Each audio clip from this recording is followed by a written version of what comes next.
हमारी चल रही थी बेटा book number 4 contemporary Indian society. ठीक है, फर्स्ट यूनिट हमारी कंप्लीट हो चुकी थी। आज शुरू करेंगे हम सेकंड यूनिट। ठीक है, सेकंड यूनिट हमारी 20 मार्क्स की हमारी यूनिट है, जिसमें पूरा रहेगा हमारा constitution of India and education. ठीक है, जिसमें आप पढ़ोगे point constitutional vision of independent India then and now. उसके बाद सेकंड पॉइंट इसमें रहेगा आपका constitution and education, concurrent status of education. उसके बाद आपकी जो भी थर्ड पॉइंट रहेगा policies act and provision related to education and children with special reference to their context, जिसमें class, caste, tribe, religion, language and gender के बारे में हम बात करेंगे। उसके बाद है रिजर्वेशन पॉलिसी है आपकी। उसके बाद रहेगा आपका equality and justice in the Indian constitutional differential school system and idea of common neighbourhood school. ठीक है, ये पूरी 20 मार्क्स की आपकी यूनिट रहेगी। निकाल लीजिए, आपकी है ये बुक में पेज नंबर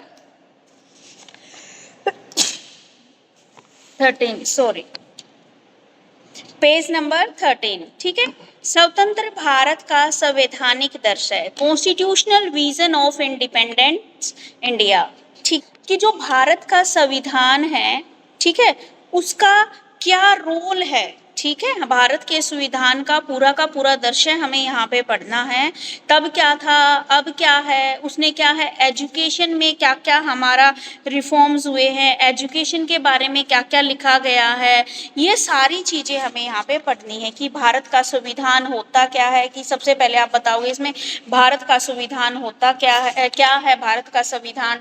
ठीक है, उसमें क्या क्या चीजें ऐड की गई हैं, कौन कौन से अधिकार हमें दिए गए हैं, हमारे कर्तव्य कौन कौन से हैं। ठीक है, हमारे डायरेक्टिव प्रिंसिपल कौन कौन से हैं, यानी कि बहुत बड़ा सारी चीजें इसमें दी गई है। यानी कि जो भारत का संविधान है सबसे बड़ा एक रिटन कॉन्स्टिट्यूशन है, जो क्या है अलग अलग देशों की सहायता से क्या किया गया है, आपका बनाया गया है। ठीक है, तो शुरू करते हैं हम कॉन्स्टिट्यूशन ऑफ इंडिया।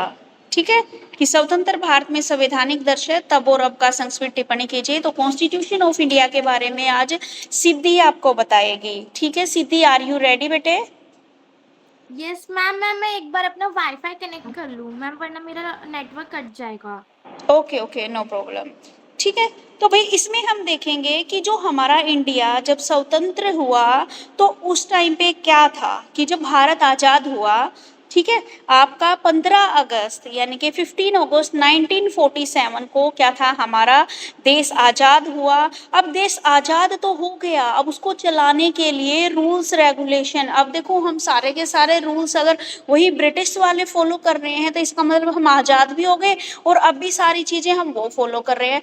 तब उन्होंने सोचा भाई अब हम आज़ाद हो गए हैं, स्वतंत्र हो गए हैं, तो अब हमारे रूल्स रेगुलेशन, हमें अपना कॉन्स्टिट्यूशन बनाना चाहिए।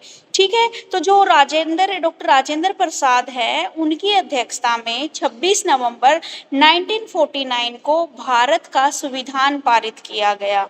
ठीक है, तो 26 जनवरी 1950 को क्या है, भारत का कॉन्स्टिट्यूशन है उसको लागू किया गया। और जो हमारा कॉन्स्टिट्यूशन है उसको बनने में आपके कितने लगे थे, 2 साल 11 महीने और 18 दिन लगे थे। लगभग ये लगा लो 3 साल के करीब लगा था। और ये पूरे वर्ल्ड का सबसे बड़ा लिखित संविधान है। ठीक है, जो उस टाइम के तो जो कॉन्स्टिट्यूशन है उसमें देश की जितनी भी हमारी नीड्स होती हैं उनको किस प्रकार हम फुलफिल करते हैं, इसकी पूरे का पूरा सिस्टम इसमें बताया गया है। कि हमारे जो संविधान है उस समय भारत की एजुकेशन प्रणाली क्या थी, ठीक है, एजुकेशन सिस्टम था, उसका भी पूरा का पूरा इसके अंदर बताया गया है। और जो इंडियन कॉन्स्टिट्यूशन के अनुसार जो हमारी भारतीय शिक्षा प्रणाली है उसका तब से लेकर आज तक, ठीक है, उसमें क्या क्या सुधार हुए हैं, क्या क्या नई चीजें ऐड की है, क्या क्या रिफॉर्म्स आई है, उन सारी चीजों के बारे में हम यहाँ पर पढ़ेंगे। ठीक है, तो अब यहाँ पर आता है 1950 से लेकर 2000 तक जो आपकी इंडिया की जो एजुकेशन था उसके बारे में मैं बता रही हूँ।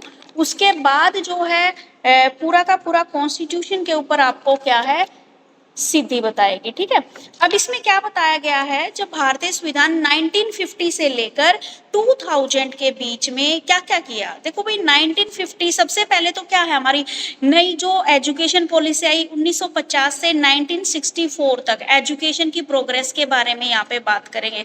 अब देखो जब भारत आजाद हुआ, हमारे इंडिया के पास ना तो डेवलपमेंट के लिए कोई भी मतलब ना तो इतना पैसा था, ठीक है, और ना ही हमारे पास कोई रोजगार के साधन थे, हमारा एजुकेशन सिस्टम भी कुछ ज़्यादा डेवलप नहीं था।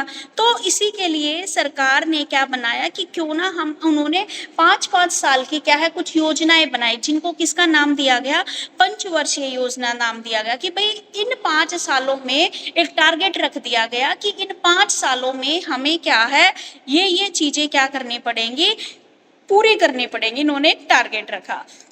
तो 1952 में इन्होंने क्या था, माध्यमिक शिक्षा आयोग की स्थापना की, जिसकी रिपोर्ट 1953 में आई, और ये बताया गया कि भारतीय शिक्षा को 16 वर्षीय प्रणाली के रूप में स्वीकृत किया गया। ठीक है, 16 वर्षीय प्रणाली कैसे हो गई भाई, देखो बच्चा पढ़ता है फर्स्ट से लेकर 12th तक, तो ये लगा लो 12 साल तो यही हो गए, फिर बच्चा नर्सरी भी कर रहा है, LKG भी कर रहा है, KG भी कर रहा है, ठीक है, मतलब ऐसे मिला के प्री प्राइमरी से लेकर वहां तक उन्होंने क्या है 16 साल वहां तक बता दिए। ठीक है, या फिर ये हो सकता है 1 to 12, फिर उसके बाद ग्रेजुएशन को ऐड कर दिया हो। ठीक है, ये इन्होंने कुछ प्रणाली बना दी, और ये भी बताया गया कि जो टीचर्स हैं उनकी एजुकेशन या उनका ट्रेनिंग प्रोग्राम भी हमें यहाँ पर कराना चाहिए। उसके बाद 1964 में क्या है, कोठारी कमीशन आ गया। भाई देखो ये जो आए हैं, पहले वाली में कुछ कमियां रह गई, तो इन्हीं की कमियों को पूरा करने के लिए इन आयोग की स्थापना की गई। ठीक है, तो जो कोठारी आयोग है, इसने भी अपनी क्या है एक रिपोर्ट प्रस्तुत की, और जांच करने आवश्यक समझा गया कि यहाँ पर हमें क्या है शिक्षा के अंदर चेंज करने चाहिए। ठीक है, उसके बाद हमारी न्यू एजुकेशन पॉलिसी आई, नेशनल एजुकेशन पॉलिसी आई 1968 वाली, अभी तो 2020 वाली चल रही है हमारी NEP। उस टाइम पे 1968 जो फर्स्ट हमारी नेशनल एजुकेशन पॉलिसी आई, जिसका मेन ऑब्जेक्टिव क्या था, हमारा जो नेशन है उसकी प्रोग्रेस करना, आम जो नागरिक है और संस्कृति की भावना को बढ़ावा देना, और राष्ट्रीय एकता को मजबूत करना। बच्चों के लिए भी राष्ट्रीय नीति बनाई गई, जो 1974 में ये विश्वास पर स्थापित की गई कि बच्चों के लिए अवसरों की समानता रहेगी। ठीक है, यानी कि सभी को एक समान अधिकार दिए जाएंगे, और बच्चों की डेवलपमेंट को देखते हुए जो भी पॉलिसीज हैं, जो भी प्रोग्राम हैं, वो सारे क्या है प्रिपेयर किए जाएंगे। उसके बाद आपकी जो सेकंड नेशनल एजुकेशन पॉलिसी आई 1986 में। ठीक है, जो पहले वाली एजुकेशन पॉलिसी आई थी 1968 में, वो आई थी आपकी, उस टाइम पे हमारी प्रधानमंत्री थी इंदिरा गांधी। उसके बाद 1986 में आई, उस टाइम पे हमारे प्रधानमंत्री थे भाई इंदिरा गांधी के बड़े बेटे का क्या नाम था, राजीव गांधी। राजीव गांधी। तो ये क्या है आपके राजीव गांधी के टाइम पे आई थी 1986, और उसके बाद जो इतने सालों बाद आई है, अभी तक ना 3 ही नेशनल एजुकेशन पॉलिसीज बनी है हमारी, जो अब आई है 2020 में, जो हमारे प्रधानमंत्री नरेंद्र मोदी जी के टाइम पे आई है। ठीक है, तो 1986 में क्या किया गया भाई, कुछ सुझाव दिए गए थे, और इसमें उस टाइम पे इन्होंने जो वोकेशनल एजुकेशन है उसको भी क्या है शामिल किया था। कंप्यूटर एजुकेशन को उस टाइम पे जो आपकी 1986 वाली पॉलिसी थी उसके अंदर ऐड किया गया। ठीक है, उसके बाद ऐसे टाइम टू टाइम कुछ ना कुछ चेंजेस होते रहे, 1986 चला गया, फिर क्या है 1998 आया। ठीक है, इसमें क्या बताया गया कि भाई हमें निःशुल्क और अनिवार्य शिक्षा दी जानी चाहिए बच्चों को। ठीक है, जिनके उसके बाद अब 2000 पर पहुंच गए, भारतीय संविधान का जो परिदृश्य अब 2000 पर हम पहुंच गए, तो उसमें इन्होंने बताया कि शिक्षा का अधिकार 2000 वाली सीरीज में क्या हुआ, 2009 में आपका राइट टू एजुकेशन पारित हुआ, जो आपका सेक्शन 19 के अंतर्गत आता है, जिसमें ये बताया गया है कि आपका 6 से 14 साल के बच्चे का जो एडमिशन है वो फ्री होएगा, आपको फ्री सारी चीजें गवर्नमेंट प्रोवाइड करेगी। ठीक है, RTE के तहत। उसके बाद बाद शिक्षा का अधिकार एवं समानता का अधिकार जो सुप्रीम कोर्ट है उसने ये दिया कि कॉन्स्टिट्यूशन की जो आपकी धारा है 21A के अकॉर्डिंग सबको शिक्षा का समान अधिकार है। ठीक है, ये आपके फंडामेंटल राइट के अंदर जोड़ा गया है। कई बार आपका सीटेट में क्वेश्चन आ जाता है कि जो शिक्षा का अधिकार है वह फंडामेंटल राइट के किस अनुच्छेद के अंदर आता है, तो वो आता है 21A के अंदर। ठीक है, उसके बाद क्या आया, SSA अभियान। ठीक है, सर्व शिक्षा अभियान उस टाइम पे आया। तो सर्व शिक्षा अभियान का क्या था, मिशन ये था कि बच्चों को जो एक समुदाय है, मान लीजिए जो रह गए हैं, जो नहीं पढ़ पाते, उन सबको क्या है, एक क्वालिटेटिव एजुकेशन, ठीक है, वो हमें प्रोवाइड करनी है और उन बच्चों को भी पढ़ने का अवसर देना है। मान लीजिए कुछ बच्चे बट्टे पर लगे हुए हैं या कुछ किसी कारण से नहीं पढ़ पाते, तो उन सबको हमने क्या है इसमें शामिल करना है। उसके बाद क्या आया, राष्ट्रीय माध्यमिक शिक्षा अभियान, जिसमें बताया गया कि उद्देश्य जो माध्यमिक शिक्षा वर्ग के 8वीं कक्षा तक से लेकर 10वीं कक्षा तक विभिन्न सत्रों पर सुधार करना था और इसका मेन उद्देश्य 5 किलोमीटर के अंदर एक माध्यमिक विद्यालय को सुनिश्चित करना था। ठीक है, हर 1 किलोमीटर के अंदर तो क्या होना चाहिए भाई, आपका एक प्राइमरी स्कूल होना चाहिए। उसके बाद 3 किलोमीटर के दायरे के अंदर क्या है, आपका एक सेकेंडरी स्कूल होना चाहिए यानी कि 10th तक, और 5 किलोमीटर के दायरे के अंदर आपका +2 तक एक स्कूल होना चाहिए। उसके बाद कस्तूरबा गांधी बालिका विद्यालय, ये योजना क्या थी, 2005 में चली, जिसका मेन ऑब्जेक्टिव क्या था, जो वंचित समुदाय की जो लड़कियां हैं यानी कि जिनको सारी सुविधाएं नहीं मिल रही, ठीक है, जो आपके शेड्यूल कास्ट आ जाती है या जो जनजातियां आ जाती है, उनकी लड़कियों तक क्या है पहुंचाने के लिए, क्वालिटेटिव एजुकेशन को पहुंचाने के लिए कस्तूरबा गांधी बालिका विद्यालय की स्थापना की गई। उसके बाद एक मिड डे मील प्रोग्राम चलाया गया, जिसके दौरान बच्चों को दोपहर का भोजन क्या है आपका स्कूल में ही निःशुल्क प्रोवाइड किया जाएगा। इसका मेन ऑब्जेक्टिव क्या था कि स्कूलों में जो एनरोलमेंट रेशो है उसको बढ़ाना है। ठीक है, क्योंकि क्या है, जो गरीब लोग हैं वो ये बोल देते हैं कि भाई अगर हमारे बच्चे पढ़ने जाएंगे तो कमाएंगे नहीं तो खाएंगे कहाँ से। तो इसका भी सॉल्यूशन सरकार ने ये निकाला कि आप स्कूलों में भेजो बच्चों को, बच्चे वहां पे पढ़ के भी आएंगे और खाना भी खा के आएंगे, यानी कि दोपहर का पूरा भोजन क्या है सरकार द्वारा दिया जाएगा। ठीक है, तो कॉन्स्टिट्यूशन के अंदर आपकी क्या बताई गई, तब से लेकर आज तक शिक्षा के लिए ये चीजें क्या हुई है आपकी ऐड की गई है। ठीक है, क्लियर है यहाँ तक?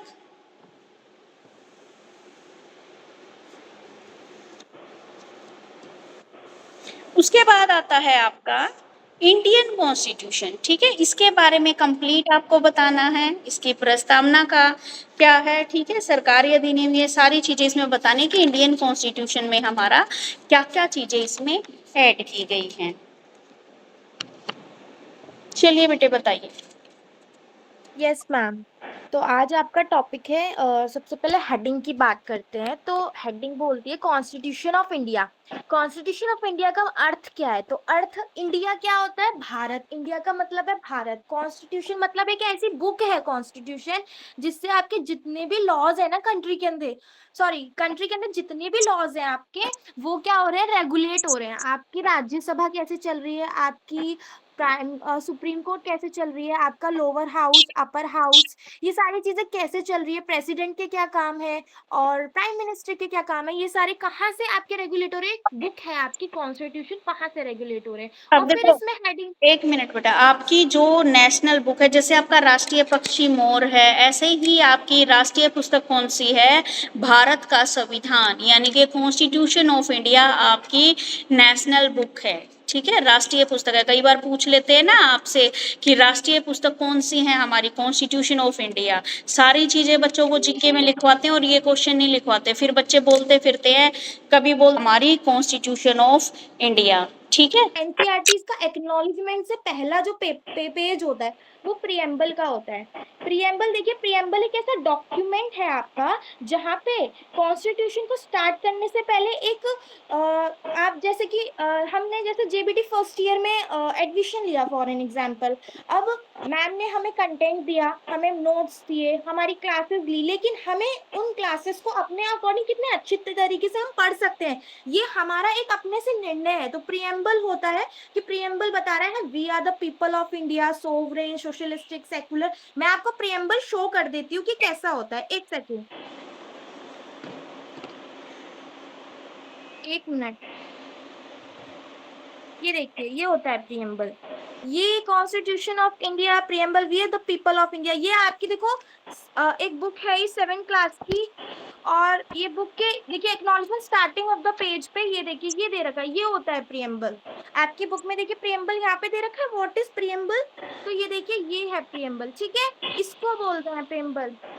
फिर अब आगे देखते हैं, फिर प्रियम्बल के अंदर आपको प्रियम्बल सबसे पहले किसने अडॉप्ट करा, तो प्रियम्बल आपका सबसे पहले यूएसए, यूएसए मतलब अमेरिका, अमेरिका ने अडॉप्ट करा, और फिर धीरे धीरे सारी कंट्रीज ने क्या करा, प्रियम्बल को अडॉप्ट कर लिया। प्रियम्बल के ना कुछ प्रिंसिपल्स हैं, क्या प्रिंसिपल्स है मैं आपको बता देती हूँ। प्रियम्बल सबसे पहले कहता है कि प्रियम्बल ऑफ इंडियन कॉन्स्टिट्यूशन, आपकी बुक में पेज नंबर 27 पे ये कहा गया है। पहला प्रिंसिपल प्रियम्बल का ये कहता है कि आप किसी को भी, आप भारत के नागरिक हैं, आप भारत में रह रहे हैं, तो आप किसी के भी आइडल्स को, आप किसी की भी वैल्यूज को, आप किसी के भी डिसीजन को वायलेट नहीं कर सकते। तो सबसे पहला पॉइंट ये कहता है। सेकंड कहता है नेचर के बारे में, नेचर में ये कहता है, नेचर एक सबसे बेसिक इंपॉर्टेंट फंक्शन है आपका। नेचर में वो आपके करेक्टर के बारे में कह रहा है कि आप किसी के भी करेक्टर को असाइन नहीं कर सकते, आप sovereignty, socialistic, secular, democratic state का पालन बहुत अच्छे से वर्क करेंगे। और ऑब्जेक्टिव में फिर आपको ये कहता है कि आप जितने भी ऑब्जेक्टिव हैं, जैसे जस्टिस हो गया, लिबर्टी हो गया, इक्वालिटी हो गया, फेटर्निटी हो गया। जस्टिस के आप अगर आप देख रहे हैं किसी के साथ गलत हो रहा है तो आप जस्टिस उसे दिलाएंगे। लिबर्टी, आप फ्रीडम, आप सभी अगर कोई पर्सन है अपनी बात नहीं रख पाता तो आप उसको हेल्प करेंगे कि आप अपनी बात रखिए, तो लिबर्टी आप देंगे। इक्वालिटी, आप सबको अपॉर्चुनिटी देंगे, आप किसी को कलर के बेसिस पे बिल्कुल भी डिनाई नहीं करेंगे, आप सबका सपोर्ट करेंगे, ठीक है। आप ब्रदरहुड, भाईचारा निभाएंगे, आप किसी को भी रिलीजन के बेसिस पे, ये नहीं कि अदर रिलीजन का है तो आप सपोर्ट नहीं करेंगे, आप करेंगे। तो इस तरीके से ऑब्जेक्टिव कहता है। तो ये था आपका प्रियम्बल और कॉन्स्टिट्यूशन। इतना आप सभी को क्लियर है, कोई डाउट कहीं से कहीं तक, वेरी सभी को इतना समझ में आया? वेरी गुड बेटे। ओके, अब चलिए नेक्स्ट चलते हैं। अब नेक्स्ट मैं आपको जो बताने वाली हूँ, ये तो था आपका एक क्वेश्चन कॉन्स्टिट्यूशन और प्रियम्बल क्या होता है। अब नेक्स्ट आता है आपका rights and duties. Rights and duties क्या होता है, राइट्स माने फंडामेंटल राइट्स, ठीक है, ड्यूटीज माने फंडामेंटल ड्यूटीज। इसको समझाने से पहले मैं आपको फर्क बताती हूँ। देखो फंडामेंटल राइट्स जो होते हैं ना, वो ऐसे राइट्स होते हैं जिन्हें मैं क्या करूंगी, मतलब जो मेरे लिए बने होंगे राइट, मतलब कि अगर मेरे को कहीं भी प्रॉब्लम हो रही है तो मैं जाकर गवर्नमेंट से या फिर सरकार से कह सकती हूँ कि ये मेरे जो अधिकार है ये क्या वायलेट हो रहे हैं, मुझे क्या चाहिए, मेरे को न्याय चाहिए। और ड्यूटीज क्या होती है, जैसे कि ड्यूटीज होती है फंडामेंटल ड्यूटीज क्या होती है, फंडामेंटल ड्यूटीज वो होती है जैसे कि मान लीजिए जैसे मम्मी है मेरी, फॉर एन एग्जाम्पल मेरी मम्मी ने कहा बेटा आज इंग्लिश की बुक ना कंप्लीट कर ले, हिस्ट्री कंप्लीट कर ले। अब मम्मी ने मेरे को कहा, तो मम्मी ने जब मेरे को कह के मेरी मम्मी गई मेरे को, तो मेरा क्या अधिकार है कि मेरी मम्मी ने मुझे कोई चीज करने कही है तो मैं उनकी आज्ञा का पालन करती हुई वो चीज कंप्लीट करूं, मेरी ड्यूटी है। जैसे आप कहीं स्टेशन पे जा रहे हो, बॉटल गिरी हुई है, अब लोग बहुत ज्यादा बॉटल्स गिरा रहे हैं, बहुत ज्यादा क्या कर रहे हैं, बहुत ज्यादा वायलेट कर रहे हैं, आपने बॉटल उठा के डस्टबिन में रख दी, तो वो आपकी ड्यूटी है, ठीक है। इसको बोलते हैं फंडामेंटल राइट और बोलते हैं फंडामेंटल ड्यूटी, ये फर्क है इन दोनों के बीच में। अब चलिए मैं आपको बताती हूँ फंडामेंटल राइट्स क्या होता है। सबसे पहले फंडामेंटल राइट्स की बात कर लेते हैं। तो देखिए टोटल 8 राइट्स हैं आपके, जिसमें से जो आपका 7 वाला राइट है ना, राइट टू प्रॉपर्टी, वो अमेंडमेंट 44 के अकॉर्डिंग हट गया है और वो आपका एक लीगल राइट बन गया है। तो आपके टोटल 6 राइट हैं, ठीक है। और राइट टू एजुकेशन अलग राइट है आपका, ठीक है। तो सबसे पहले देखते हैं आपका कौन सा राइट है। पहला आपका फंडामेंटल राइट है right to equality. Right to equality का मतलब होता है कि आप सबको इक्वली ट्रीट करेंगे। राइट टू इक्वालिटी मैं बताती हूँ कौन से आर्टिकल से कहाँ तक आता है। आर्टिकल 14 से आपका आर्टिकल 17 क्या ऑप्ट करता है? Right to equality. इक्वेलिटी कहता है, इक्वेलिटी के अंदर भी आपके कुछ राइट्स आते हैं। देखिए, जिसमें राइट टू इक्वेलिटी के अंदर सबसे पहला आर्टिकल आता है 14, जो मैंने बताया था आर्टिकल 14 से 17 कैरी करता है। तो आर्टिकल 14 में आता है इक्वेलिटी बिफोर लॉ, कि आप क्या करेंगे, सभी को इक्वली लॉ के अकॉर्डिंग आप क्या करेंगे, आप लॉ के अकॉर्डिंग उन्हें अच्छे से मतलब आप इक्वेलिटी बिफोर लॉ कहने का मतलब है कि आप कास्ट के बेसिस पे, कलर के बेसिस पे, प्लेस ऑफ बर्थ के बेसिस पे भेदभाव नहीं करेंगे, आप सबको इक्वली ट्रीट करेंगे। Article 14 equality before law. फिर आता है equality in public areas. Article 15 कहता है, जो बुक के अंदर लिखा हुआ है, social equality and equal access to public areas. ये मैंने इजी लैंग्वेज में आपको कन्वर्ट कर दिया है कि आप इक्वेलिटी करें पब्लिक एरियाज में। आप किसी भी धार्मिक स्थान पर जब जा रहे हैं तो सभी को उस धार्मिक स्थान पर टेम्पल्स में आने की परमिशन है। आप किसी को कलर के बेसिस पे, कास्ट के बेसिस पे क्या करेंगे, आप मना नहीं करेंगे। आप म्यूजियम्स जा रहे हैं, पब्लिक पार्क जा रहे हैं, हर पर्सन वहां पे आ सकता है। ठीक है। फिर आर्टिकल 16 आता है। आर्टिकल 16 कहता है पब्लिक एम्प्लॉयमेंट पे आपकी इक्वेलिटी है, equality in matter of public employment. मतलब क्या है, देखिए, सरकार क्या करती है, गवर्नमेंट जॉब्स निकालती है, प्राइवेट जॉब्स निकालती है और अदर कैटेगरी की जॉब्स भी निकालती है सरकार। तो सरकार ये कह रही है कि हर एक व्यक्ति को कास्ट के बेसिस पे, कलर के बेसिस के, प्लेस ऑफ बेसिस के आप जस्टिफाई नहीं करेंगे कि इस प्लेस के या इनका कलर ऐसा है, हेयर कलर ऐसा है, आप डिस्क्रिमिनेशन नहीं करेंगे। गवर्नमेंट जॉब सभी के लिए है। ठीक है। Even womens also can take participate and mens also can take participate. हर एक व्यक्ति क्या कर सकता है, एम्प्लॉयमेंट में भाग ले सकता है। फिर आता है आपका article 17। Article 17 right to equality के अंदर कहता है कि आपका ना अनटचेबिलिटी। देखिए, जब एंशियंट टाइम था ना, तो उस समय अनटचेबिलिटी बहुत ज्यादा ना प्रैक्टिस में थी। तो गवर्नमेंट ने क्या किया, आर्टिकल 17 में अनटचेबिलिटी को बताया, ऑब्लिशन ऑफ अनटचेबिलिटी। अनटचेबिलिटी को आप प्रैक्टिस नहीं कर सकते। अगर आपको अनटचेबिलिटी करते हुए किसी ने भी अगर देखा तो आपको क्या होगा, एक ऑफेंसिव एक्ट आपका माना जाएगा और आप पे मनी, जो कोर्ट मनी लगाएगी, उस पे पनिशमेंट आपको मिल सकती है। फिर आता है आर्टिकल 18। आर्टिकल 18 के अंदर कहते हैं वो कि आप टाइटल्स, आप किसी भी अदर कंट्री में जा रहे हैं तो आप किसी का भी टाइटल ऑप्ट नहीं कर सकते। आप इंडिया के टाइटल ऑप्ट या आप इंडिया में पार्टिसिपेट किए करिए गेम्स में और टाइटल लीजिए, लेकिन आप फॉरेन कंट्रीज को सपोर्ट मत कीजिए। ठीक है। ये था राइट टू इक्वेलिटी के अंदर। फिर आता है राइट टू फ्रीडम। अब थोड़ा जल्दी जल्दी करते हैं। राइट टू फ्रीडम के अंदर ये कहते हैं कि आपको स्वतंत्रता है स्पीच ऑफ एक्सप्रेशन। मतलब कि राइट टू फ्रीडम के अंदर, राइट टू फ्रीडम में आता है आपका आर्टिकल 20 से 22 तक। आर्टिकल 20 से 22, सॉरी, राइट टू फ्रीडम के अंदर आपका आर्टिकल 19 से 22 तक आता है। आर्टिकल 19 के अंदर आपके 6 सब्जेक्ट्स बताए गए हैं। 6 सब्जेक्ट्स में से पहला सब्जेक्ट तो कहता है freedom of speech and expression. मतलब कि आपको अपनी बात रखने का, आपको अपने, अगर आपको देखिए जैसे क्लास में समझ नहीं आया फॉर एन एग्जाम्पल, तो आप कहिए कि हमें यहाँ पे समझ नहीं आया, आप हमें दोबारा समझा दीजिए, हम आपको दोबारा समझाएंगे। तो आपको क्या है, निर्णय लेने का, आपको ना कहने का और हाँ कहने का पूरा हक है। फिर आता है इसी के अंदर फ्रीडम ऑफ असेंबली पीसफुली।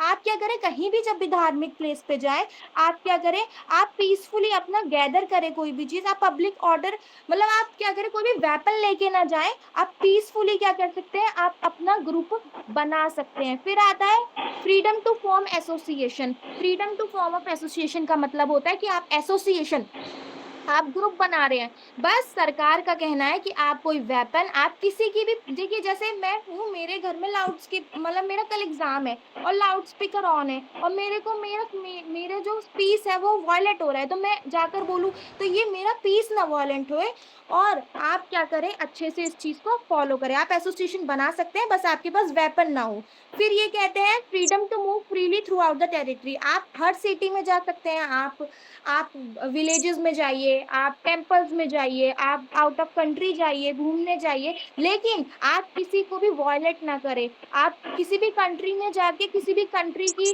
कोई भी जो एसर्ट है उसको आप क्या करें, खराब ना करें। एसर्ट क्या होता है, एसर्ट वो चीज होती है, जैसे प्रॉपर्टी हो गई, आपकी एक लैंड है, आपकी लैंड आपके नेम पे है तो वो आपकी एसर्ट है।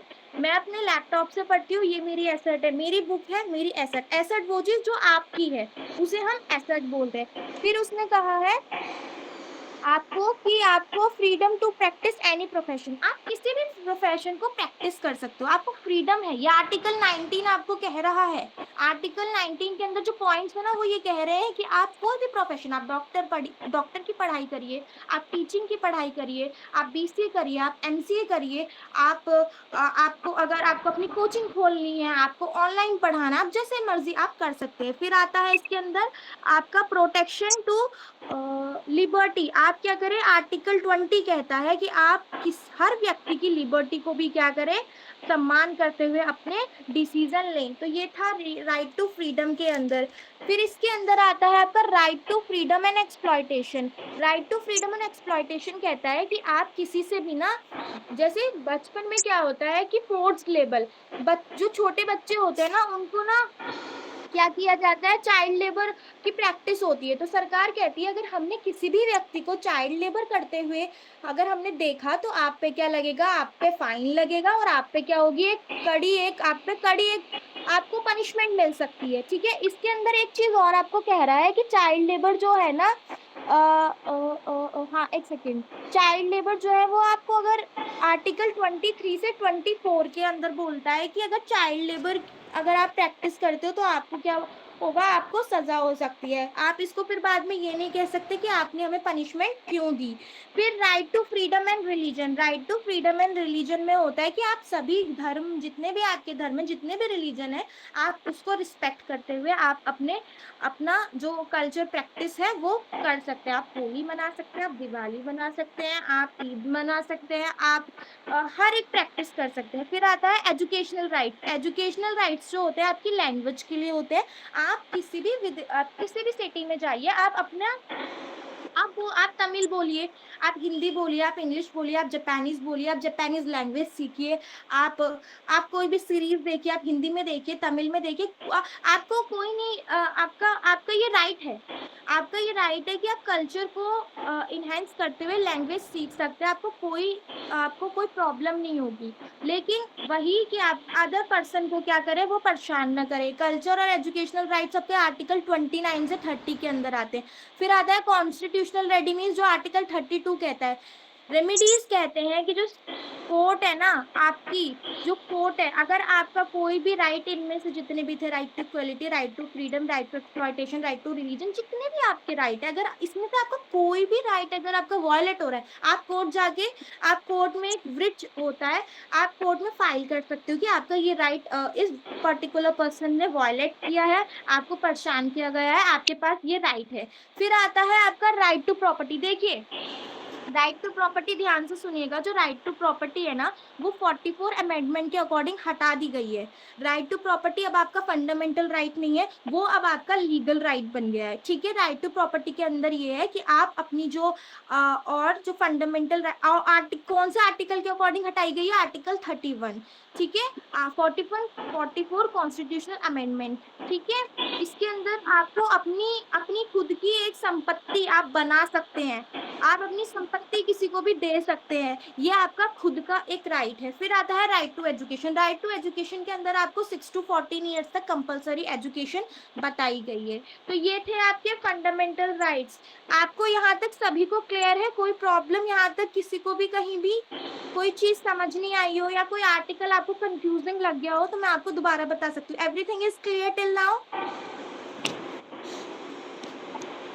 ओके, आप अब सबने आते क्या हैं। है, आपके जो भी फंडामेंटल राइट है, मौलिक अधिकार है, वो सबने पढ़े हैं आपने। ठीक है, आपके फंडामेंटल राइट सबको पता होने चाहिए। आपको शिक्षा का अधिकार है, आपको समानता का अधिकार है, आपको धार्मिक स्वतंत्रता का अधिकार है, आपको बोलने का अधिकार है, आपको एक स्थान से दूसरे स्थान पर भ्रमण करने का अधिकार है। ठीक है, तो ये सारे क्या है, हमारे मौलिक अधिकार यानी कि फंडामेंटल राइट्स के अंदर आते हैं। अब जैसे हमारे फंडामेंटल राइट्स होते हैं, अगर सरकार ने हमें कुछ अधिकार दिए हैं तो हमारा भी कुछ कर्तव्य बनता है, हमारी भी कुछ ड्यूटीज भी हमें दी गई हैं कि भाई आपको इन ड्यूटीज का भी पालन करना पड़ेगा। अगर आप इनका उल्लंघन करते हो तो आपके ऊपर जुर्माना चार्ज किया जाएगा। ठीक है, तो अभी बताएंगे आपको ड्यूटीज वाला। चलिए स्टार्ट करते हैं। अब आपका नेक्स्ट टॉपिक आता है फंडामेंटल ड्यूटीज। फंडामेंटल ड्यूटीज जो होती है आपकी ऐसी ड्यूटीज हैं, एक तो फंडामेंटल राइट था आपका, फंडामेंटल राइट था कि सरकार ने आपको अधिकार दिए हैं कि आप इस इन अधिकारों के रहते आप अपना अपना कार्य कर सकते हैं। फंडामेंटल ड्यूटी जैसे कि मैं अपनी पढ़ाई रोज कर रही हूँ, रोज अपने नियमित तौर पर थोड़ा थोड़ा थोड़ा करके तैयार कर रही हूँ, तो ये मेरी ड्यूटी है, मुझे ये ड्यूटी निभानी है, मुझे अपने एल्डर्स के लिए ड्यूटी निभानी है। ड्यूटी आप खुद जो आपको सुबह उठना है, डिसिप्लिन कैरी करना है, आपको क्लासेस लेनी है, आपको क्लासेस रिवाइज करनी है, ये आपकी ड्यूटी है। तो ड्यूटी क्या होती है? Duty is a word which has been derived from the English word depth, page number 34। ठीक है, drive from the English word depth. Depth आप देखिए, ड्यूटी से ही आप समझ पा रहे हो डेप्थ है इसमें। डेप्थ मतलब गहराई, मतलब एक आपकी एक रिस्पॉन्सिबिलिटी। ठीक है, फिर आता है इसमें कि ड्यूटी हर एक सिटीजन को आपको फॉलो करनी है। हर एक जैसे ड्यूटी, जैसे नेशनल फ्लैग हो गया आपका, आपका नेशनल फ्लैग है तो आप नेशनल फ्लैग को रिस्पेक्ट करें। जब भी नेशनल सॉन्ग बज रहा है, साउंड आपको सुनाई दे रही है, तो आप उसको खड़े होकर एक अटेंटिव वे में आप उसको रिस्पेक्ट दे। तो ये आपकी ड्यूटी, आपको किसी ने नहीं बोला कि आप खड़े होइए, लेकिन आपने जब आपने नेशनल सॉन्ग सुना, आप स्टैंड अप हुए, तो आपकी ये ड्यूटी है। ठीक है, ये था मतलब ड्यूटी का। अब देखते हैं ड्यूटी के अंदर ना, आपकी बुक के अंदर 3 पॉइंट दे रखे हैं। एक सेकेंड, एक सेकेंड, हाँ जी सॉरी, 3 पॉइंट नहीं दे रखे आपको, 11 पॉइंट्स दे रखे हैं ड्यूटी के अंदर। तो मैं इसको शॉर्ट में बता देती हूँ ड्यूटीज को। ठीक है, सबसे पहला जो पॉइंट आपको दे रखा है, आपको बुक के अंदर दे रखा है obedience to the dedicate of the constitution. ये बहुत ज्यादा डिफिकल्ट लैंग्वेज हो जाएगी, मैं आपको इसे इजी लैंग्वेज में बता देती हूँ कि क्या क्या ये पॉइंट्स बता रहे हैं। देखिए, पहला पॉइंट आपको ये कह रहा है कि जितने भी सिटीजन्स हैं, जितने भी सिटीजन्स हैं, वो अपने नेशनल फ्लैग को, अपने कॉन्स्टिट्यूशन को सम्मान दे, अपने कॉन्स्टिट्यूशन की रिस्पेक्ट करें। अगर आपकी कॉन्स्टिट्यूशन में कोई लाइन लिखी है कि जैसे कि कोई भी लाइन लिखी है, जैसे लिखा है कि जस्टिस, तो आप सभी को सम्मान दिलाने में क्या करें? अपना योगदान दे। ठीक है, और फिर नेक्स्ट इसमें कहता है कि आप क्या करें? सोशल, सेकंड पॉइंट कहता है आपको to maintain sovereignty and defence of the country. आप क्या करें? अपना जो कार्य है ना फ्रीडम फाइटर्स को लेकर, अपने फ्रीडम फाइटर्स को आइडल मानते हुए सारे कार्य करें और अपनी कंट्री के फ्रीडम फाइटर्स को रिस्पेक्ट दे। आप सोवरिटी, आप लीडर को रिस्पेक्ट दे, आप डिफेंस को रिस्पेक्ट दे। ठीक है, फिर थर्ड आता है to remain and alert to defend to serve the country. देखिए, टू मेंटेन द सोवरिटी, आप क्या करें? जो भी आपके जो लीडर है उनकी बात मानते हुए आप क्या करें? डिफेंस, डिफेंस क्या करें? आप डिफेंस को to remain alert to the defence and serve the country. मतलब आप अपनी कंट्री के लिए ना पूरे अच्छी तरीके से आप उस पर सपोर्ट करें। देखिए, कैसे सपोर्ट कर सकते हैं? जैसे अभी रिसेंटली कोरोना वायरस था।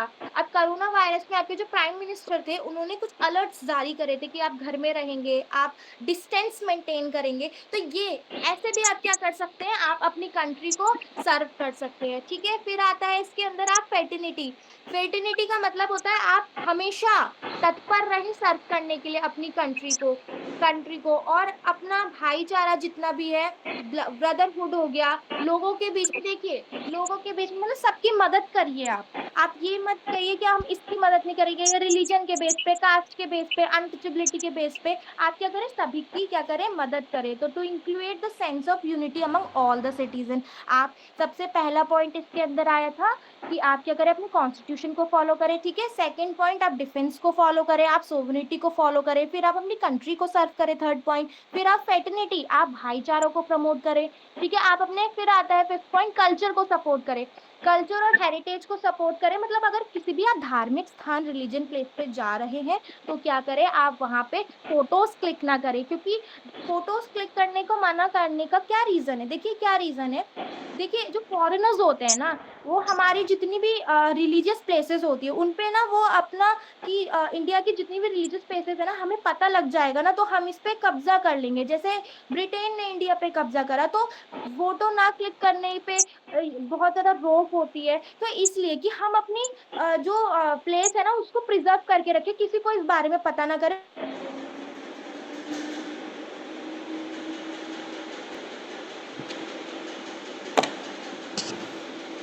आप कोर्ट में जाके कह सकते हो कि this is my property, this is everything, I have the right. आप प्रॉपर्टी, ट्रेन में आप जा रहे हैं तो आप क्लीननेस मेंटेन करें, आप पोस्ट ऑफिस में जा रहे हैं तो आप क्लीनिनेस मेंटेन करें, ठीक है, आप गवर्नमेंट बिल्डिंग्स पे जाते हैं वहां क्लीनिनेस मेंटेन करें, तो ये आपकी ड्यूटी है, ठीक है।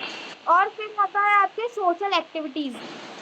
जितनी भी आप एक्टिविटीज कर रहे हैं, आप रिफ्लेक्शन दिखा रहे हैं कंट्री की तरफ। आप जब भी अपना जो कार्य कर रहे हैं वो बिल्कुल एकदम सच्चे मन से करें, ठीक है, सच्चे मन से। सोशल एक्टिविटीज एकदम ऐसा लगना चाहिए जिस पर्सन ने आपके लिए काम करा है, वाह इसने कितना अच्छा काम करा है, इस तरीके से आप अपनी कंट्री के लिए हमेशा कहीं दिल से सम्मान करते हुए काम करें। फिर आप हर व्यक्ति को, लास्ट आपका 11 पॉइंट कहता है कि आप एजुकेशन को क्या करें, प्रमोट करें। हर बच्चे को, देखिए छोटे छोटे बच्चे होते हैं हमारे, तो आप चाइल्ड लेवल फॉलो ना करें, आप सबको एजुकेशन का वो दे, प्रॉफिट दे और सभी के लिए करें। तो ये थी आपकी फंडामेंटल ड्यूटीज। यहाँ तक किसी को भी दिक्कत है?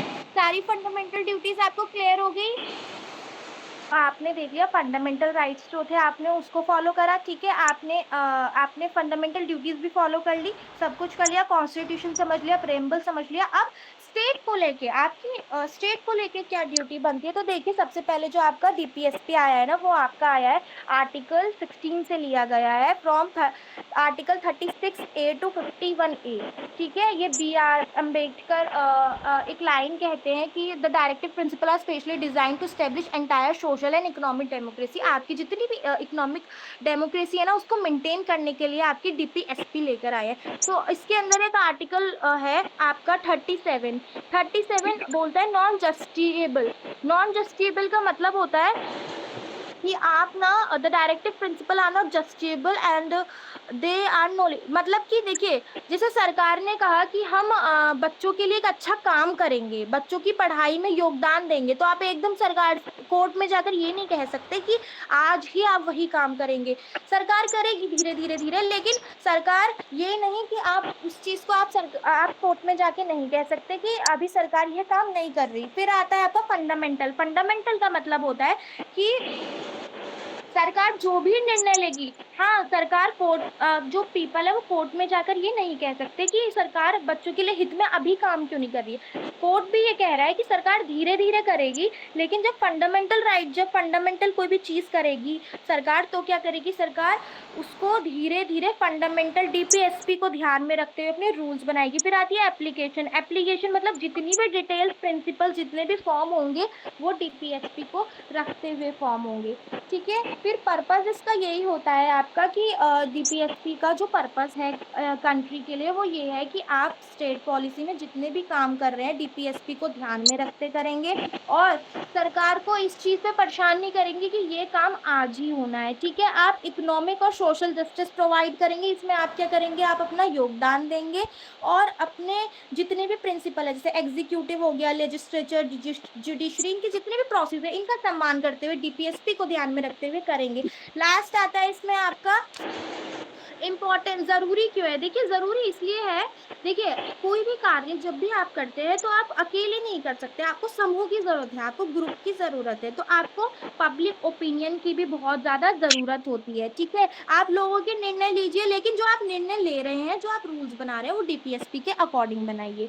आप एजुकेशनल वैल्यू भी इसमें क्या करें, ऐड करें। आप बच्चों से भी पूछे क्या क्या चेंजेस होने चाहिए, फाउंडिंग फादर्स, कॉन्स्टिट्यूशन, ये सारे क्या करें, इनसे एजुकेशनल वीडियो, जो फ्रीडम फाइटर्स हैं हमारे, ठीक है, जितने भी फ्रीडम फाइटर्स हैं उनको ध्यान में रखते हुए क्या करें, आप डीपीएसपी को फॉलो करें। तो ये था आपका DPSP, fundamental duties, fundamental rights, और फिर आपका आता है preamble, constitution. Each and everybody is clear to everyone?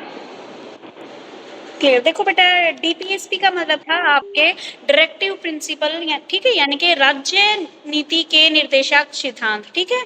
इसमें क्या होता है आपके, ये जो आपके राज्य नीति के जितने भी निर्देशांक सिद्धांत हैं उनका अभिप्राय होता है आपकी जो भी, एक मिनट रुक जाओ, ठीक है, इस नीति का निर्माण करना है, यानी कि संविधान में क्या है, कुछ आइडल रखे जाते हैं जिसके अनुसार क्या है, जो हमारी स्टेट गवर्नमेंट और जो हमारी सेंट्रल गवर्नमेंट है उसके अनुसार अपनी पॉलिसीज का निर्माण करती है। ठीक है, जिसके अंदर पॉलिसीज का निर्माण किया जाता है उसी को राज्य के नीति निर्देशक सिद्धांत, यानी कि ये क्या करते हैं, गाइडलाइंस देते हैं कि किस तरीके से एक स्टेट को अपनी पॉलिसीज बनानी है, अपनी नीतियां बनानी है, और किस तरीके से एक राज्य को अपनी क्या बनानी है, नीतियां बनानी है। और जनता की भलाई के लिए ये नीतियां बनाई जाती हैं, और ये जो सिद्धांत लागू किए जाते हैं ये भारत की जो भी हमारी सामाजिक, राजनीतिक और आर्थिक विकास है उसको करने के लिए ये नीति निर्देशक सिद्धांत बनाए गए हैं। नीति निर्देशक सिद्धांत का मतलब कुछ पॉलिसीज बनाने के लिए आपको गाइडलाइंस दी जाती है कि भाई सेंट्रल लेवल पे आपको ये काम करना है और स्टेट लेवल पे आपको ये काम करना है। ठीक है, क्लियर है? DPSP, directive principle of state policies. उसके बाद आता है आपका कॉन्स्टिट्यूशन एंड एजुकेशन। ठीक है, कंकरेंट स्टेटस ऑफ एजुकेशन, संविधान तथा शिक्षा क्या है और शिक्षा का समवर्ती स्तर क्या है। ठीक है, सेंट्रल स्टेट उसमें आती है हमारी सूची में, और दूसरा है हमारी अब कंकरेंट स्टेटस। ठीक है, तो पहले क्या थी हमारी जो एजुकेशन थी वो किस में आती थी, और एट प्रेजेंट क्या है, ये हमारी कंकरेंट लिस्ट के अंदर आती है। ठीक है, अब जब ये पढ़ाएंगे तब आपको पता लग जाएगा स्टेट लिस्ट क्या होती है, सेंट्रल लिस्ट क्या होती है, और आपकी कंकरेंट लिस्ट क्या होती है। ठीक है, Preeti are you ready? Yes ma'am. ठीक है बेटा, बताइए। देखो, हम बात करेंगे आज कॉन्करेंट स्टेटस ऑफ एजुकेशन की। तो जब इंडिया के अंदर कॉन्स्टिट्यूशन आया था ना 1950 में, तो वो स्टेट लिस्ट के अंदर मतलब वो जो स्टेट लिस्ट थी ना वो इसका विषय थी। मतलब नेशन डेवलपमेंट के लिए केंद्र सरकार का भी उतनी ही महत्वपूर्ण भूमिका होनी चाहिए। इसलिए जो 42 वो था ना, एक मिनट, हाँ, जो संविधान 42 संशोधन। कॉन्स्टिट्यूशनल अमेंडमेंट हाँ जी। 1976 के द्वारा शिक्षा को एक समवर्ती सूची यानी कॉन्करेंट लिस्ट में शामिल कर दिया गया। और अब केंद्र सरकार और राज्य सरकार, मतलब सेंट्रल गवर्नमेंट और स्टेट गवर्नमेंट, दोनों के पास ये अथॉरिटी है कि ये शिक्षा से संबंधित कानून बना सकती है। देखो, अब हम बात करेंगे इनके लिस्ट की। तो इनकी ना 3 लिस्ट है कॉन्स्टिट्यूशन में। पहला है यूनियन लिस्ट, दूसरा है स्टेट लिस्ट, और तीसरा है कॉन्करेंट लिस्ट। पहले हम बात करते हैं यूनियन लिस्ट यानी केंद्रीय सूची की। तो इसका क्या मतलब होता है, मतलब इस लिस्ट के अंदर ना सारे सब्जेक्ट्स रखे जाते हैं जिनकी जो इम्पोर्टेंस है वो पूरे देश के लिए होती है। इन सब्जेक्ट्स पर सिर्फ सेंट्रल गवर्नमेंट ही कानून बना सकती है। तो देखो, हम इसकी एंट्रीज देखते हैं एक बार, उसके बाद अच्छी तरह समझ में आएगा। जैसे एंट्री 63 है, इसके अंदर क्या होता है, जो अपने नेशन के, हमारे नेशन के जो इम्पोर्टेंट यूनिवर्सिटीज है ना, इनके अंदर वो आती है। ये उन यूनिवर्सिटीज से रिलेटेड होता है जिन्हें संसद ने राष्ट्रीय महत्व का दर्जा दिया है। जैसे कि बनारस हिंदू यूनिवर्सिटी हो गई, दिल्ली यूनिवर्सिटी हो गई, अलीगढ़ मुस्लिम यूनिवर्सिटी हो गई। तो देखो, इनकी क्या इंपॉर्टेंस थी। इनका जो मोटिव था ना वो था कि पूरे देश के जो स्टूडेंट्स हैं उनको एक अच्छी गुणवत्ता वाली शिक्षा मिलनी चाहिए। इन यूनिवर्सिटीज का संचालन जो है ना वो राष्ट्रीय स्तर पर किया जाता है, और यहाँ पर रिसर्च और इनोवेशन को बढ़ावा दिया जाता है। फिर आता है एंट्री 64, मतलब इसके अंदर होता है वैज्ञानिक और तकनीकी संस्था। इसके अंदर क्या होता है, इसके अंदर जो हमारी वैज्ञानिक और जो तकनीकी संस्था है ना, और इनका संचालन आता है। जैसे कि आईआईटीज हो गई, आईआईएस हो गई, और एनआईटीज हो गई।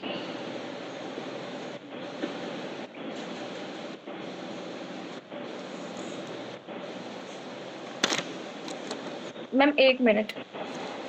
Okay okay. देखो बेटा, जो आपकी एजुकेशन है ना, जो उससे संबंधित कुछ शेड्यूल बना रखे हैं, ये सारा हमारा कॉन्स्टिट्यूशन के अंदर जो शिक्षा से रिलेटेड है वो 3 सूचियां बना दी। एक तो यूनियन लिस्ट की बात बताई प्रीति ने, केंद्रीय सूची जिसको बोलते हैं, एक होती है स्टेट लिस्ट और एक होती है कंकरेंट लिस्ट।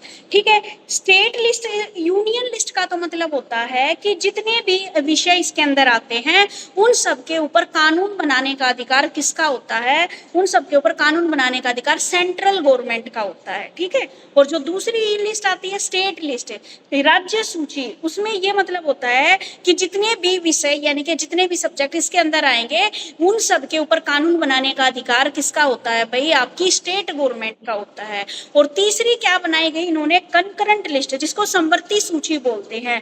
इसमें क्या होता है, जो भी आपका अधिकार होता है वो आपका बराबर होता है। इसमें क्या है, आपका स्टेट गवर्नमेंट भी और आपकी सेंट्रल गवर्नमेंट भी, यानी कि केंद्रीय सरकार भी और राज्य सरकार भी, दोनों यहाँ पर क्या करती है, मिलकर इसको देखती है। ठीक है, तो ये 3 सूचियां हैं और इन तीनों सूची के अंदर बताया गया है कि क्या क्या चीजें आपकी शामिल होती है, यानी कि केंद्र सूची के अंदर क्या क्या आता है आपका, उसके बाद आपकी राज्य सूची के अंदर क्या क्या आता है और कंकरेंट लिस्ट के अंदर क्या आता है। तो पहले क्या था, आपकी जो एजुकेशन थी वो आपकी केंद्र सूची के अंदर आती थी, यानी कि सेंट्रल लेवल पर जो भी पॉलिसी बनाई जाएंगी सेंट्रल लेवल पर बनाई जाएंगी। लेकिन जब अमेंडमेंट हुआ, जब हमारे संविधान संशोधन हुआ, तो उस टाइम पर क्या किया गया, इसको हमने समवर्ती सूची में, ठीक है भाई, इसको हमने किस में है, समवर्ती सूची कंकरेंट लिस्ट में शामिल कर दिया।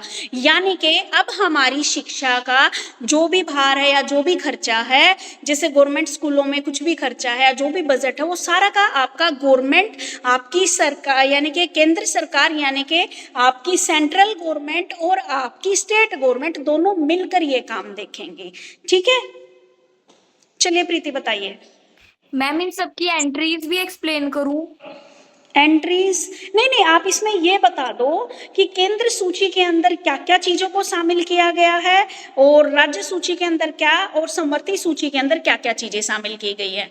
Okay ma'am. ये ना कई बार क्वेश्चन आ जाता है, डायरेक्ट आपके उसमें भी आया था, ये सीटेट में क्वेश्चन आया था कि आपकी शिक्षा को कौन सी सूची के अंदर डाला गया है, केंद्रीय सूची के अंदर, राज्य सूची के अंदर, समवर्ती सूची यानी कि कंकरेंट लिस्ट के अंदर, या इनमें से कोई भी नहीं। ठीक है, तो ये पूछ लेते हैं। और एक वो था आपका शिक्षा का मौलिक अधिकार का आर्टिकल क्या है, 21A। ये कुछ क्वेश्चंस हैं जो आपके इंपॉर्टेंट है, जो आपके सीटेट में आते हैं और एचटेट में भी पूछे जाते हैं। चलिए बताइए अब। तो जो हमारी यूनियन लिस्ट होती है यानी केंद्रीय सूची होती है, उसके अंदर क्या होता है, एक तो जो नेशन राष्ट्रीय महत्व के जो विश्वविद्यालय होते हैं, मतलब जो नेशन की इंपॉर्टेंस के यूनिवर्सिटीज होती है, इसके अंदर वो आती है। और जो वैज्ञानिक तकनीकी संस्थाएं होती है वो आती है। और रिसर्च, अनुसंधान और रिसर्च यानी प्रशिक्षण जो संस्थाएं होती है, इसके अंदर वो आती है। जैसे पुलिस ट्रेनिंग एकेडमी हो गई, फॉरेंसिक साइंस लेबोरेटरी हो गई, आईटी इंस्टीट्यूट्स हो गए। और जो उच्च शिक्षा के मानक, मतलब कि जैसे यूनिवर्सिटी ग्रांट कमीशन हो गया, एनटीए हाँ, हो गया। यूनिवर्सिटी ग्रांट कमीशन हो गए, इसके अंदर ये सारी चीजें आती है। फिर आता है हमारा स्टेट लिस्ट यानी राज्य सूची। राज्य सूची के अंदर क्या आता है, हमारी एजुकेशन रिलेटेड रिस्पॉन्सिबिलिटीज आती है। जो राज्य सूची होती है ना, इस पे केवल राज्य सरकार ही कानून बनाती है।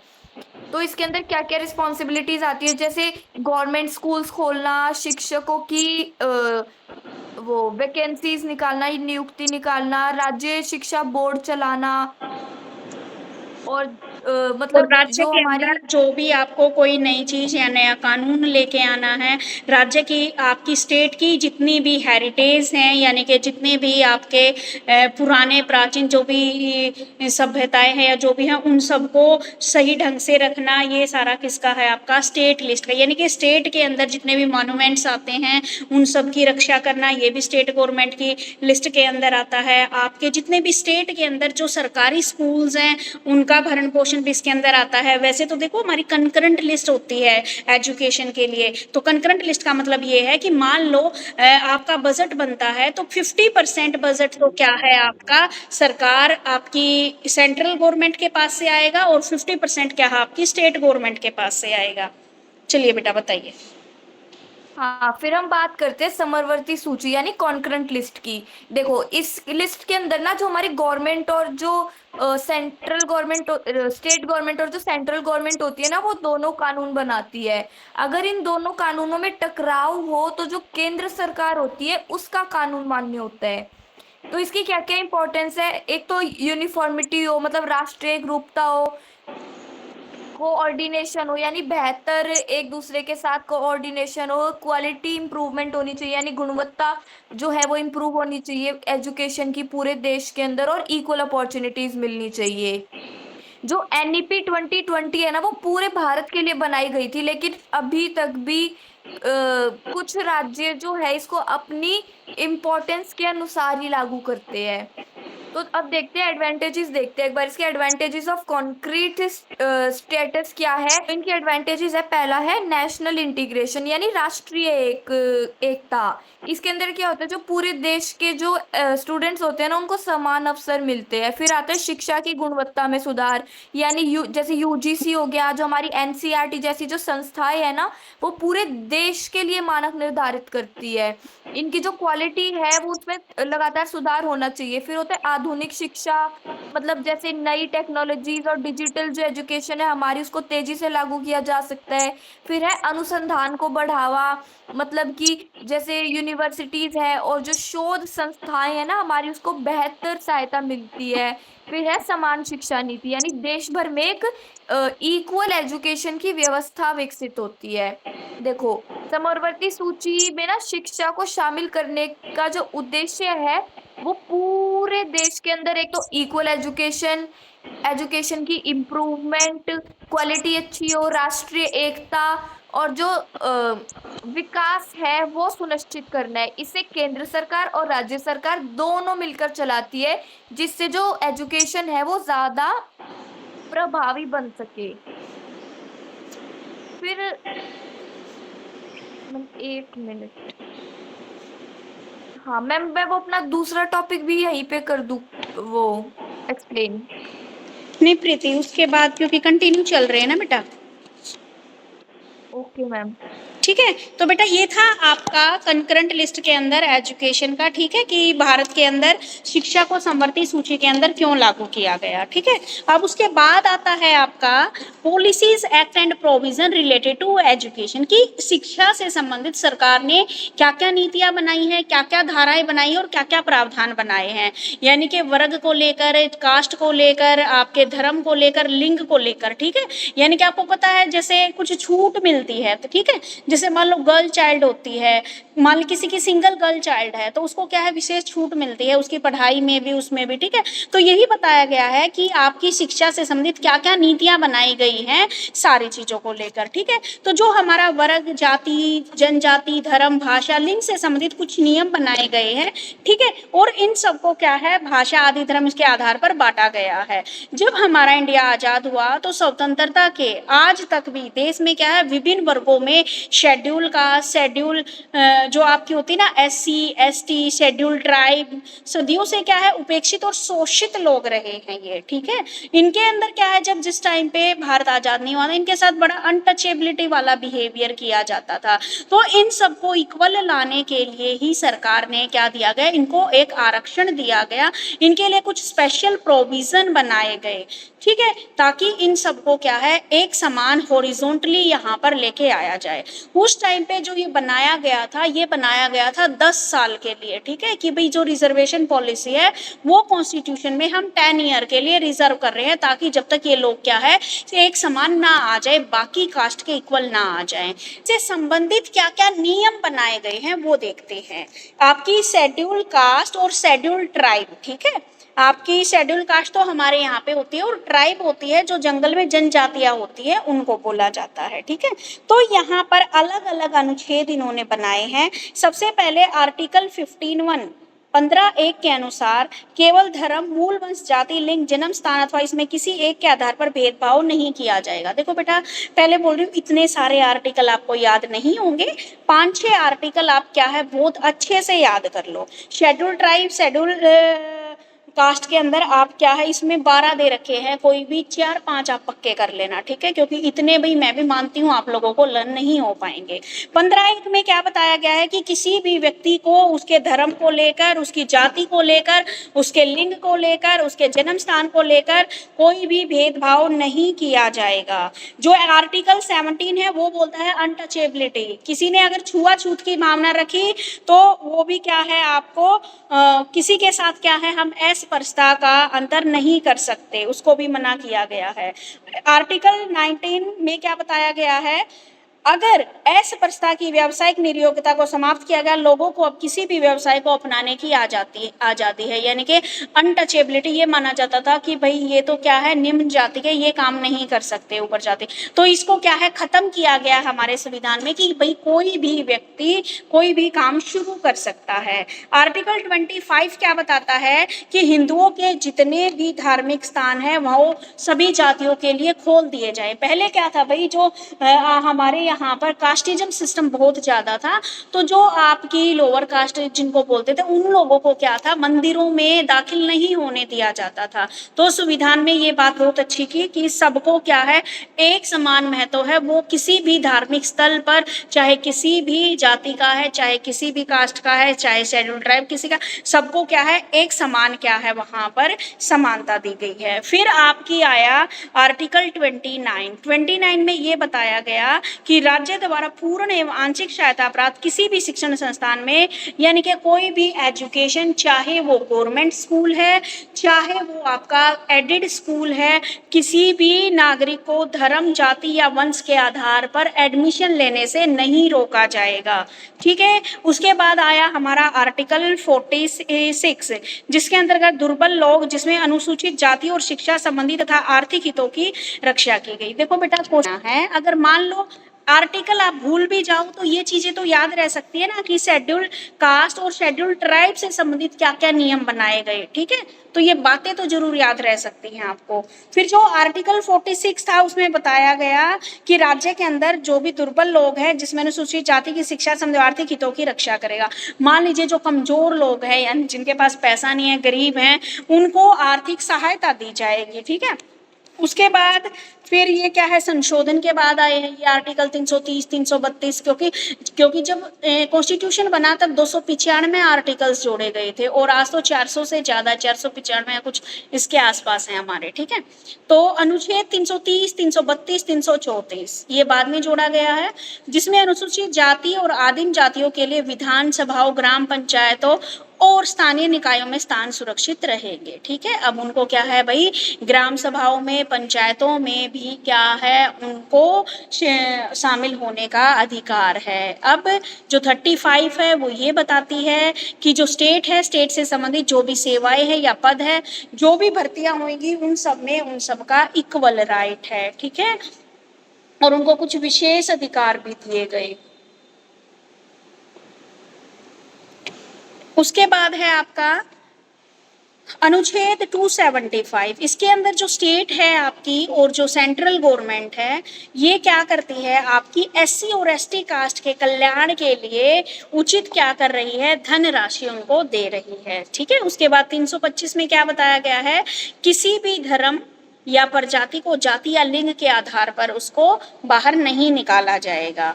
अनुच्छेद 338 राष्ट्रपति अनुसूचित जाति और जनजाति के लिए विशेष अधिकारों की नियुक्त व्यवस्था करेगा, ठीक है। उनको कुछ स्पेशल राइट है। स्पेशल राइट का मतलब ये हो गया जैसे आप फॉर्म फिल करते हो तो आपकी जो ये एससी और एसटी होते हैं इनका 82 में मान लीजिए आप सीटेटी लगा लो तो इनका स्पेशल राइट क्या है कि इनका जो आपका एग्जाम है वो क्वालिफाई हो जाएगा 82 मार्क्स में। दूसरी बात उनको क्या स्पेशल राइट मिल गया, जो फीस में इनको बड़ी छूट मिलती है। अगर जनरल कास्ट के 1000 रुपये फीस है तो इनकी क्या है 500 रुपये मिलेगी या 250 मिलेगी, ठीक है। तो इस तरीके से इसको कुछ स्पेशल राइट और ये अधिकार उस टाइम इसलिए दिए गए थे क्योंकि भाई उस टाइम पे इन लोगों के साथ वाकई में ही क्या होता था, बहुत ज्यादा शोषण होता था और इसी शोषण को मिटाने के लिए कॉन्स्टिट्यूशन में ये बदलाव किए गए थे, ठीक है। ये चीजें ऐड की गई थी। क्लियर है। शेड्यूल कास्ट और शेड्यूल ट्राइब से संबंधित क्या क्या नीतियां बनाई गई,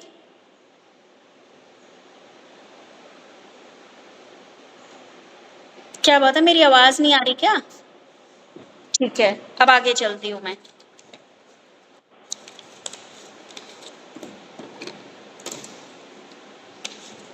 अन्य पिछड़ी जातियों से संबंधित प्रावधान, ठीक है, जो भी पिछड़ी जातियां हैं उनसे संबंधित क्या क्या प्रावधान किए गए भाई।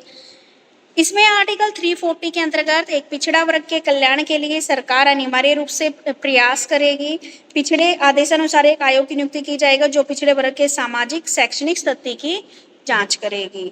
15(4) में क्या बताया गया, राज्य सामाजिक एवं शैक्षणिक रूप से पिछड़ी जातियों के हितों की रक्षा करेगी। आरक्षण के पिछड़ों पर्याप्त प्रतिनिधि, देखो बेटा इसमें दिया गया है कि जितनी भी बैकवर्ड क्लासेस थी, अब तो था एससी और एसटी, अब आ गया बीसी बैकवर्ड क्लास। आपको पता है ना, शिवानी बेटा ऑफ कर लो, ये कैमरा ऑफ कर लो बेटे, ठीक है। देखो अब तक बात कर रहे थे हम एससी और एसटी की, अब आती है बीसी कास्ट, बैकवर्ड जो आपकी क्लास थी उनके लिए। तो इनके लिए भी प्रावधान किया गया कि जो पिछड़ा वर्ग है उसके लिए भी सरकार क्या है प्रयास करेगी। जो पिछड़ा वर्ग है उसको भी सामाजिक और शैक्षणिक जो स्थिति है वो भी क्या है उनकी भी इक्वल लेके आएगी। ये क्या है पिछड़ी जातियों के हितों की रक्षा करेंगे, उनको पर्याप्त आरक्षण दिया जाएगा, ठीक है, ये चीज बताई गई। उसके बाद धर्म से संबंधित क्या क्या प्रावधान दिए गए भाई। धर्म से संबंधित अब किसी के साथ धर्म के आधार पर कोई भेदभाव नहीं किया जाएगा। भारत क्या है एक धर्म निरपेक्ष देश है, यहाँ पर किसी भी धर्म को महत्व नहीं दिया गया, यानी कि सभी धर्मों को इक्वल महत्व दिया गया है, किसी भी एक धर्म को ऊपर नहीं रखा गया, ठीक है। तो इससे रिलेटेड इन्होंने बताया कि जो आपकी आर्टिकल 25(1) है उसके अंदर सभी राज्य के सभी धर्मों के लोगों को समान रूप से क्या है अपना अपना धर्म स्वतंत्रता से अपनाने की बात करता है। यानी कि आप अपनी मर्जी से कोई भी धर्म अपना सकते हो, चाहे आप किसी भी धर्म में क्यों ना पैदा हुए हो। अगर आप कोई दूसरा धर्म अपनाना चाहते हो तो आप बिल्कुल स्वतंत्र हो, अपनी मर्जी से कोई भी धर्म अपना सकते हो। उसके बाद जो आर्टिकल 26 है वो ये बोल रही है कि जितने भी धार्मिक कम्युनिटीज होती हैं उनको मैनेज करने, उनकी स्थापना करने, उनके एडमिनिस्ट्रेशन का भी अधिकार है। इसका अधिकार मतलब ये हो गया, मान लीजिए आप अपने धर्म से रिलेटेड, मान लो आप हिंदू धर्म है तो आपको मंदिर बनाने का आपको अधिकार है। अगर आप सिख हो आपको क्या गुरुद्वारे बनाने का अधिकार है। अगर आप मुस्लिम हो तो आपको क्या है, आपको मस्जिद बनाने का अधिकार है, ठीक है। तो आप अपने धर्म के अकॉर्डिंग, ठीक है, जो भी जैनिज्म है उनके अकॉर्डिंग जो भी उनके मंदिर वगैरह है या फिर चर्च वगैरह आ गए, ये बनाने का आपको अधिकार है, ठीक है। उसके बाद क्या है, किसी भी धर्म को बढ़ावा देने के लिए करों के भुगतान की स्वतंत्रता, किसी भी व्यक्ति को कर के भुगतान के लिए बाध्य नहीं किया जाएगा। जैसे पहले क्या होता था, मुगल काल था ना, उस टाइम पे ना आपका क्या लगता था, एक कर लगता था, जजिया कर जिसको बोलते थे। ये होता था आपका, जो हिंदू धर्म के लोग थे उनको अपने मंदिरों में जाने के लिए टैक्स पे करना पड़ता था, ठीक है। ये उस टाइम पे था अकबर के टाइम पे, फिर अकबर ने इसको खत्म कर दिया था। उसके बाद जो था शाहजहां के टाइम पे भी नहीं था। उसके बाद शाहजहां का जो पुत्र था औरंगजेब, उसने दोबारा से इसको लागू कर दिया था कि जितने भी मुस्लिम हैं उनके ऊपर कोई टैक्स नहीं था, लेकिन मुस्लिम के अलावा जितने भी धर्म के लोग हैं उनको अपने मंदिरों में या अपने जहां पर भी जाना होता था उनको टैक्स पे करना पड़ता था। तो सरकार ने क्या है इसको खत्म किया कि कोई भी व्यक्ति अगर किसी भी धर्म में किसी भी टाइप का टैक्स देने के लिए बाध्य नहीं है। उसके बाद जो आर्टिकल 28 है उसके अंदर राज्य के लिए वित्त पोषित किसी भी विद्यालय में कोई धार्मिक शिक्षा प्रदान नहीं की जाएगी, ठीक है। ये बताया गया कि भाई कोई भी धार्मिक शिक्षा नहीं दी जाएगी किसी भी स्कूल में, ठीक है। अब आप देखो इतने आप किसी भी स्कूल में या किसी भी धार्मिक संस्था पर आप क्या है अपने धर्म की शिक्षा को नहीं दोगे, ठीक है। उसके बाद और क्या बताया गया कि इसके जो आर्टिकल 29 है, आप एक अलग भाषा लिपि व स्वयं की संस्कृति वाले नागरिक किसी भी हिस्से में संरक्षित करने का अधिकार है। यानी कि आपको अपनी भाषा को, अपनी लिपि को, अपनी संस्कृति को संजो कर रखने का आपका अधिकार है, ठीक है। अपनी संस्कृति को मान लीजिए, आप मान लीजिए कोई चीज़ अच्छी आपके यहाँ पर कोई कल्चर है तो आप उस कल्चर को आप क्या है लिख कर प्रिजर्व कर सकते हो, उसको और अदर लेवल पर भी क्या है बढ़ावा दे सकते हो। अपनी संस्कृति को प्रेजेंट करने का आपको अधिकार है, ठीक है। जैसे आप देखते हो कल्चरल जो एक्टिविटीज़ होती है, आप अलग अलग स्टेट में अलग अलग कल्चर एक्टिविटीज़ होती है, ठीक है। ठीक है बेटा, ठीक है प्रीति। अभी क्या है ना, बारिश हो रही है, बहुत ज्यादा बारिश शुरू हो गई है, इसलिए ना बार बार मेरी भी लाइट कट हो रही है यहाँ से। तो ये था आपका धर्म से रिलेटेड। फिर भाषा से रिलेटेड क्या क्या बनाया गया भाई, आपका भाषा से रिलेटेड बनाया गया, इसके अंतर्गत हिंदी और अंग्रेजी में कार्य किया जाएगा, जो अनुच्छेद 120 था, ठीक है। और जब तक संसद द्वारा कानून बनाकर, चलो मैं शॉर्ट में कंप्लीट कर देती हूँ क्योंकि आर्टिकल्स तो ठीक है। तो भाषा से रिलेटेड आर्टिकल 120 बनाया गया, जिसमें हिंदी और इंग्लिश दोनों में कार्य किया जाएगा। उसके बाद 210 बनाया गया, जिसमें विधानमंडल की कार्यकारी भाषा राज्य की भाषा होगी, चाहे वो हिंदी हो या इंग्लिश हो, ठीक है। धारा 343 के अंदर जो देवनागरी हिंदी है, जो हमारी हिंदी, उसको आधिकारिक भाषा घोषित किया गया। ये क्वेश्चन आपका आ जाता है कि हिंदी को राजकाज की भाषा कौन से अनुच्छेद के अंदर दिया गया है। तो ये आर्टिकल है आपका 343 धारा के अकॉर्डिंग। उसके बाद धारा 344 के अंदर क्या बताया गया कि संसद समिति की आधिकारिक भाषा राष्ट्रपति संविधान के प्रारंभ से 5 वर्ष की समाप्ति, इसमें बोला गया कि जो भी अध्यक्ष है या सदस्य है वो अलग अलग भाषाओं को रिप्रेजेंट कर सकते हैं। यानी कि धारा 344 में बताया गया कि आप संसद है या फिर जो भी अन्य कोई आयोग या समिति आप बना रहे हो तो आप उसमें डिफरेंट भाषाओं का यूज कर सकते हो, जरूरी नहीं हिंदी इंग्लिश करें। अब आप तमिल में चले जाओ, उनको हिंदी नहीं आ रही तो वो तो तमिल में वहाँ पे क्या करेंगे, कम्युनिकेट करेंगे। उसके बाद 345 के अंदर राज्य की भाषा का आधिकारिक भाषा 346 और 347 के प्रावधानों के अधीन एक राज्य की विधायिका कानून द्वारा हिंदी में भाषा के प्रयोग के किसी भी अधिक भाषाओं को अपना सकता है राज्य, यानी कि हिंदी के अलावा भी अन्य भाषाओं को अपना सकते हैं। उसके बाद लैंगिक संबंधी प्रावधान दिए गए, जिसमें राजनीतिक अधिकार, आर्थिक अधिकार और सामाजिक न्याय की बात इन्होंने की। राजनीतिक अधिकार में क्या है, 33% सीटें आरक्षित कर दी गई, ठीक है, और बाकी सीटें क्या है, अनरिजर्व छोड़ दी गई। आर्थिक अधिकार में क्या है, इस प्रावधान के अंतर्गत पुरुषों को महिलाओं के समान अधिकार है। अब महिलाएं भी क्या, पुरुषों के बराबर जॉब में उनको हिस्सेदारी है। सामाजिक न्याय में किसी के साथ कोई भेदभाव नहीं किया जाएगा, दहेज उत्पीड़न नहीं किया जाएगा, शारीरिक शोषण नहीं किया जाएगा, इन सब के विरुद्ध भी कानून बनाए गए, ठीक है। तो ये आपके क्या बताए गए हैं, शिक्षा से संबंधित जो भी नीतियां हैं, धाराएं हैं या जो भी है। अब इसमें एक बात और रहती है आपकी कि जो अल्पसंख्यक है, दिव्यांग है या प्रौढ़ शिक्षा है, उससे रिलेटेड क्या क्या कानून बनाए। जो माइनॉरिटीज में जो लोग होते हैं, ठीक है, उनके लिए भी क्या है, इन माइनॉरिटीज वाले को हम क्या बोलते हैं, बैकवर्ड क्लासेस बोलते हैं। तो बैकवर्ड क्लासेस में बीसी में जो हमने यहाँ पे पढ़ा था वो सारी चीजें आप यहाँ पे बता सकते हो। दिव्यांग जो भी आपके फिजिकली हैंडीकैप्ड है, उनके लिए भी सरकार ने क्या किया, अगर विकलांगता है चलने फिरने की या मामूली सी है तो ऐसे में बच्चे की पढ़ाई आम बच्चों के साथ ही होएगी। अगर बच्चा गंभीर रूप से विकलांग है तो उसको क्या है, छात्रावास, उनके लिए स्पेशल स्कूल खोले जाएंगे, उनको वोकेशनल ट्रेनिंग दी जाएगी। शिक्षक खास तौर पर प्राथमिक शिक्षाओं के शिक्षकों के ट्रेनिंग पर जोर दिया जाएगा। उसके बाद आई प्रौढ़ शिक्षा। प्रौढ़ शिक्षा क्या थी हमारी कि हमें क्या है, सबको क्या है, शिक्षा देनी है, ठीक है, चाहे वो बड़े हैं, बुजुर्ग हैं, कोई भी है, सबको पढ़ने का अधिकार है, ठीक है, छोटे हैं, बड़े हैं, 15 से 35 आयु के निरक्षर वर्ग जितने भी व्यक्ति हैं, उन सबको शिक्षा देने का इसमें यहाँ पर सौंपा गया। ठीक है बेटा, क्लियर है? ठीक है। उसके बाद आता है आपका रिजर्वेशन पॉलिसी, आरक्षण नीति, रिजर्वेशन पॉलिसी, ठीक है। सुप्रिया? Yes ma'am. ठीक है बेटा, करिए स्टार्ट। आवाज आ रही है क्या? आप ना एक बार कट करके दोबारा से ज्वाइन कर लीजिए क्योंकि आपकी आवाज फिर ब्रेक नहीं होती। लास्ट टाइम आपने किया था